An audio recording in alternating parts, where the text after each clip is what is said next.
Hello everyone, welcome. Today I want to talk to you about life from God. A life from God. You see, animals have a certain sort of a life, don't they? They have a life, there's no question they have a life. But how about humans? Humans are more than just animal, more than just eating and drinking and sleeping. So what kind of a life do humans have? Well, I think you'll agree that just an animal's life is not enough, because we have a soul, we have a mind, we have aspirations and hopes and dreams and love. That go beyond mere conditioned response animal. So what kind of a life? Well, what you need is the life from God. You were very close to it when you were a little child. You were very, very close to it. You had a gift from God. The most wonderful, wonderful gift. Consciousness. So that you can be aware, not only awake, but also aware. And so that you can know things wordlessly, without words. You just know in your heart. When you were a little child, that's the way your life was. And yes, you enjoyed the beautiful things of the world. You loved your puppy and your cat and your doll and your stuffed animals and your brother and sister and your mom. And you loved the grass and the sky and the good things to eat and the music. You loved everything. And you laughed and you were spontaneous. It was a delight, wasn't it? Well, you were very close to God. You knew things in your heart, and you were innocent. So you could enjoy all the things of the world. It was beautiful. It was like paradise. Well, something went wrong. You became angry, upset, hurt. People were relentless in their wanting to get to you. They weren't satisfied just to tell you something. Don't forget to brush your teeth. And then the next night, don't forget to brush your teeth. An hour later, don't forget to brush your teeth. And then with a sense of humor, I don't know, something fun. Fun!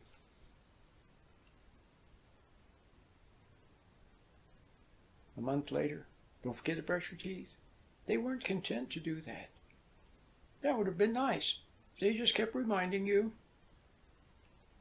Then, all of a sudden, one day, you remember to brush your teeth yourself. Beautiful. Then it's yours. No, they weren't content to just remind you. They had to pressure you until you came across. Until you gave in. There you have it. They pressured you until you came across. Until you gave in. Until something of them penetrated you and you reacted with hurt feelings, with anger, with upset, with crying, see, or whatever. They got to you. And what did they use to get to you? Words. Now, admittedly, you were born sensitive to words. You inherited the nature from Adam and Eve. Adam became sensitive to words when he fell, when he listened to his wife. And she didn't even know what she was saying, basically. The serpent whispered to her, and then she just repeated what she heard, that's all. But Adam, he went for it. He liked those words. It gave him something new that he hadn't had before, a feeling. Can you remember when you were maybe a kid or a teenager, and suddenly there was some kind of a feeling, and it was It was a surprise. It was, you didn't know what it was. What's that feeling? See? It was like that. But he got a feeling from the idea of being big, of being great, of being a great person on his own without God, something like that. Well, the ones who got to you, of course, they used praise and criticism, but they used it in a special way. They used words in a special way. They used words like the serpent used words, in a way that was designed to get to you. And sure, they got to you with praise maybe, but the main way they got to you was with angry words, unfair words, accusatory words. You were accused. False accusation. In the Bible, God says we're not to bear false witness, to falsely accuse someone of something. It's a big deal because we hardly know how to deal with a false accusation. So how about the little child? The parent accuses the child, you're unwilling. You never get anything right. You don't love your mommy. You're trying to, you're selfish. You're spoiled. You never pay attention. Global false accusations. They got to the child, those vicious words, or even more vicious. The vicious things that people say to their children are just unspeakably wicked.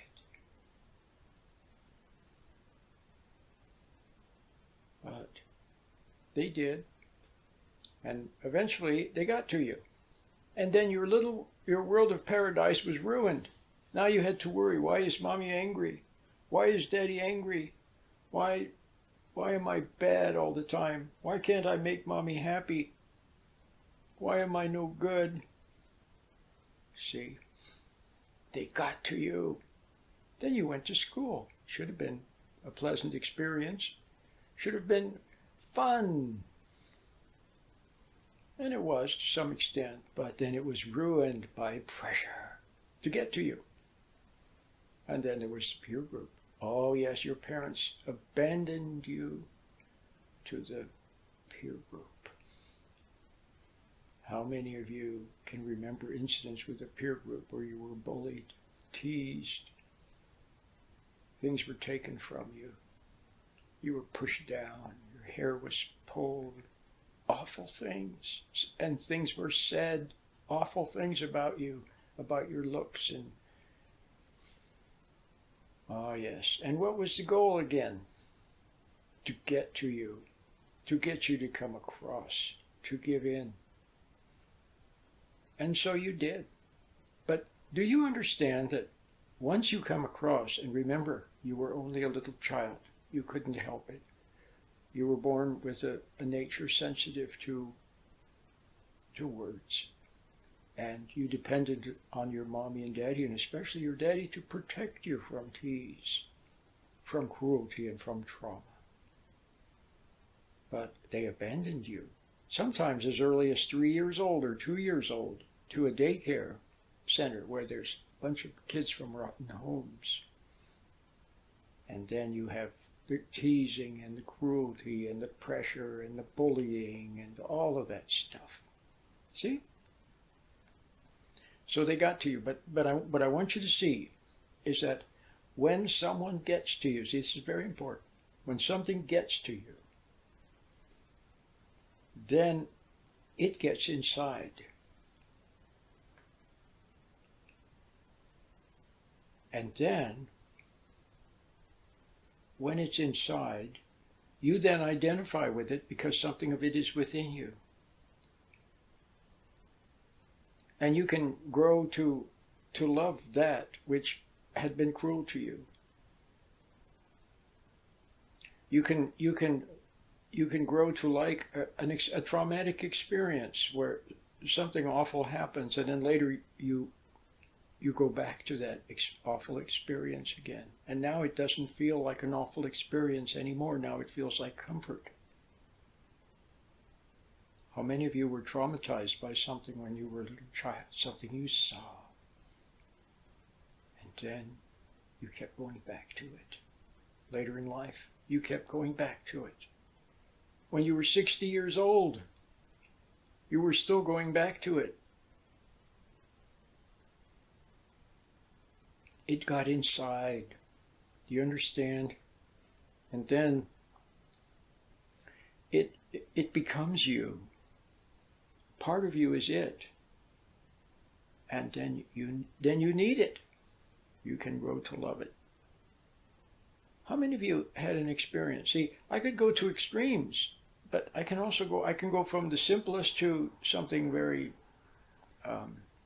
extreme. The simple thing would be like, how many of you, I don't know, you tried something, a cigarette, ooh, it was awful. Or some kind of beer or something, ooh, it tasted bitter. See, you didn't like it at all. But somehow, and how it happened, I don't need to go into all the details. You can, meditate for objectivity, and then these things will come back to you. You'll see how it happened. But because of what someone said, or they pressured you, or they teased you, or they dared you, they challenged you, or you were angry at your parents, and you whatever it was. But then you started to go back to it. Maybe peer pressure. That's the obvious thing for smoking and drugs and everything. And then before you knew it, it was a comfort. The cigarette that at first tasted awful, later it became a bizarre comfort. See? So that's a simple example. Or the beer, or some weird concoction that somebody makes in the kitchen that's just really, really awful. And then somehow later you go back to it. Like cultural food. Sometimes that cultural food is just, it's bland. It tastes awful. It's weird. You keep going back to it. Why? Because it got inside of you. It got inside of you. That's corruption. Now do you understand corruption? Now do you understand sin? It's a corruption. So they got to you. So later in life, you find yourself married to a woman just like your mom, who yelled awful things at you. Or you're married to a man just like your dad, who, when you were a little kid, was cruel, or he wasn't there for you, or he was aloof and wasn't there for you emotionally. And you marry someone just like that. You keep going back to the same type over and over again. And you eat the cultural food that's no good for you, and it tastes terrible. And you smoke the cigarette or the marijuana, or drink the drink that tastes awful. Because it got inside. Do you understand? So that's what they want to do. Do you understand? They may not realize. See, Christ said, forgive them, Father, for they know not what they do. Very often they don't know what they have no idea what they're doing. They're just doing what was done to them. It got inside, and then it in them does it to you. And they're unconscious to it. See, they've fallen away from that awareness that they had when they were a little child. And how did they fall away? Because people pressured them and got to them. So the outside gets on the inside. Are you with me? So that's the goal.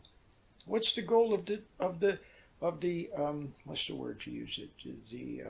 The torturer, like in North Vietnamese prison camp or something like that. What was the goal?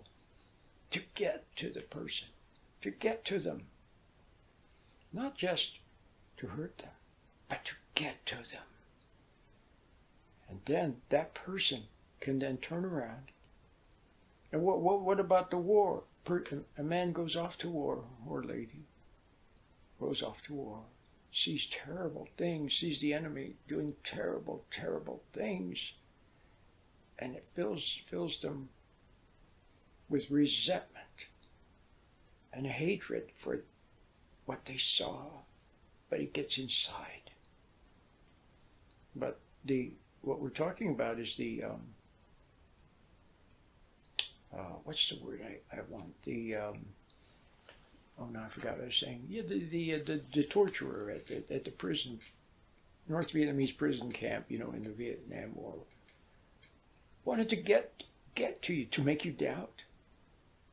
You say, well, America's really not that great a place. There's a lot of injustice, he would say, and there's inequality and there's racism and there's inequality and some people have and some people don't. And do you really believe, isn't it just, see, and somehow, through all of their dastardly means, not to mention with the addition of torture and so forth, they get to the person they come across, and then that person can then become a convert.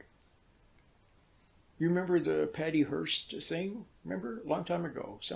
Most of you are too young for it, but I don't know, 30, 40 years ago, there was the daughter of a wealthy, prominent family that was kidnapped by some awful terrorists.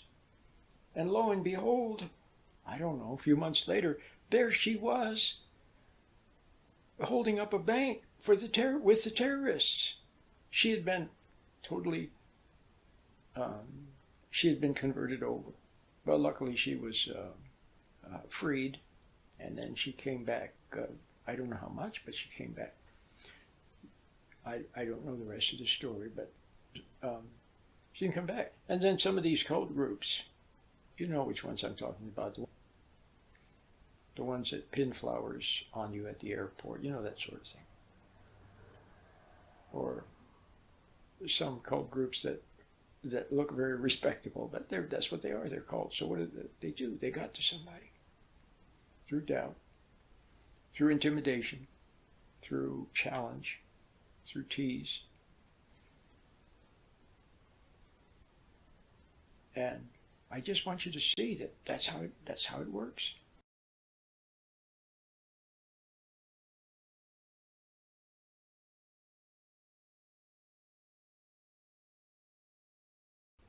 You can become converted over, but you're not a true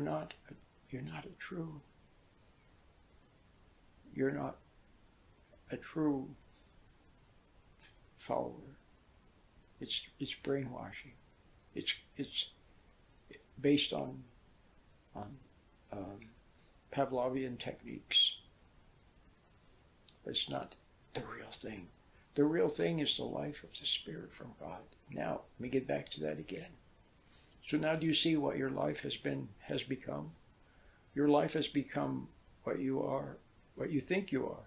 The thoughts that whirl around in your mind, and why did she say that, and I'll get even with her, and I'll prove this to them, and I got to do better. I'm not doing good enough. I got to make more money. I got to take more classes, get more degrees.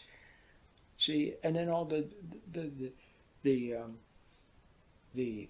pain from all of this pressure, and you put it on they got to you. They got inside of you, and then you pressure yourself. The pain of it makes you reach for the marijuana or for food, and you indulge yourself. And see what I mean? But there's another life. It's very much like the life you knew when you were a little child. A life of discovery, of knowing things, seeing things. Maybe not even when you were a little child, you couldn't put words on what you saw, but you saw things, and you knew things. And you could have become, like I always have said, you could have become a person of great stature. But you didn't. But you still can. You still can. All you have to do is, return to like you were when you were a little child. Now you'll be an adult with your full skills and powers, but you'll be innocent. And you'll see things, and you'll know things. And you won't fall to tease and challenge anymore. You won't go for the ruse, for the trick. So you'll see what they're up to. And then your life will be, instead of reacting and resenting, and then feeling guilty, and then giving in, and giving your all, it'll be more like you'll just give if it comes to you to give. If it seems right, then you do. You just flow. If it doesn't, then you don't. It's just beautiful. That's how you have to be.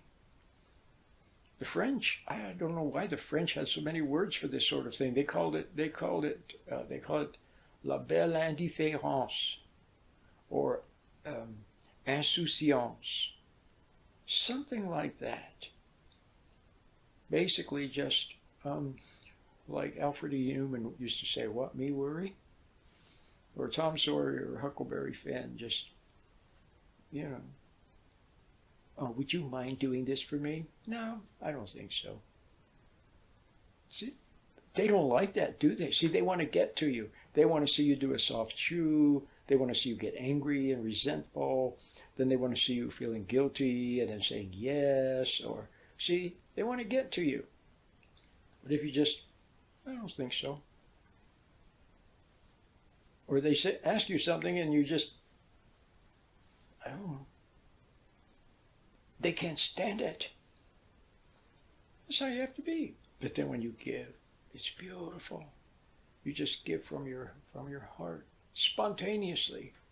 That's how life has to be. There is the good life, the life from God. Now your life, I didn't even get into it. See, I could go on and on. I just want you to know there's a life from God that doesn't depend upon tease or challenge. See, God is like a good father. He watches. And he would like for you to not resent other people. Okay?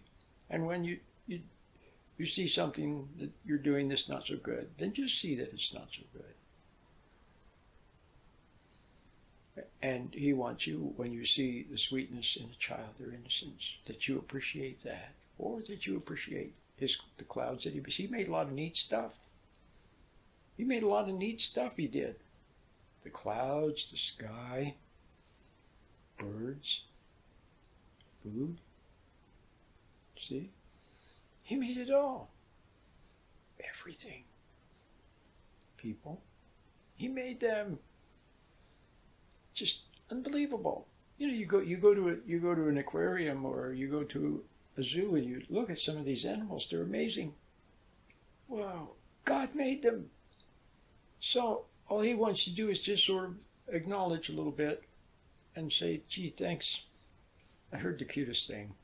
I'm going to end with this. I could go on and on. It was just so cute, so nice. I was listening to Christian radio, and there was a man there, and he was talking about, someone asked him, well, how about when there's when you see a pretty girl or something like that? He says, when I do, then I